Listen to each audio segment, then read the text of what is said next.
Serendipity by Brent, Sterling Heights High School, 12th grade. The sliding doors greeted me with a stuttered separation and fastened shut behind me, seeming to groan with the want of replacement.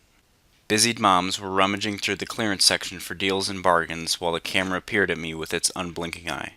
After my mom decided she had successfully viewed the sales in the display case, she tugged my sleeve, interrupting my performance of Gangnam Style for the Bionic Observer.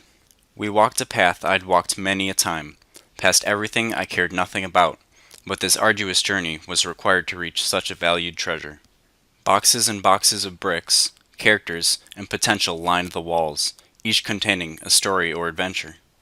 Such a novelty was so easily in my hands, but always just out of my grasp. I accepted this fact, and turned my back to the Hall of Wonder, leaving a trail of melancholy behind my dragging footsteps. With no destination, I wandered across the way to a section where a red-capped plumber, a green-capped hero, and an assortment of trading cards brandishing fierce monsters were displayed. My eyes moved up and down the shelves of plastic boxes, scanning them for any signs of interest. With negative results, I moved to the next aisle. Instantly, something I could interact with caught my attention, and soon a large controller with buttons and sticks lay in my hands. The screen above showed a red boat sailing on clouds above the words, Wind Waker.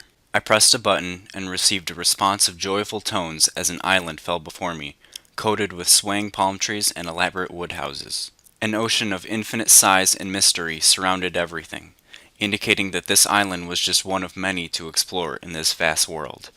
As I moved around the island, I met other people, each wielding his own life, personality, purpose, goals. The wise man taught me how to perform actions with the controller. The strong warrior taught me how to handle a sword to protect myself. And my grandma granted me a shield passed down from my ancestors so I could adventure safely through this unknown world. While doing all of this, there was one thing that was keeping me from putting the controller down and walking away. A soundtrack of orchestrated courage and majesticness was always there, pushing me to explore every house and every rock and every mountain. The nooks and crannies of every inch of the island had to be searched. Every house and roof had to be scavenged. This video game quickly entrapped me with its colors, its music, and its mystery, a feat I previously thought was impossible by a mere video game. I quickly realized that I had fallen in love with this game, and I wanted to be in this world forever. I finished all that I could on the game demo and set the controller back down, marveling at all I had just experienced. I didn't know how much time had passed, and I didn't very much care. All I wanted was to go on that adventure, to live in that world, and to keep having fun. With new hopes and ambitions, I left the isle in search of my mom. Except something had changed. I wanted to follow these uninteresting paths through everything I cared nothing about. I wanted to know what lay past the things I never went far enough to see.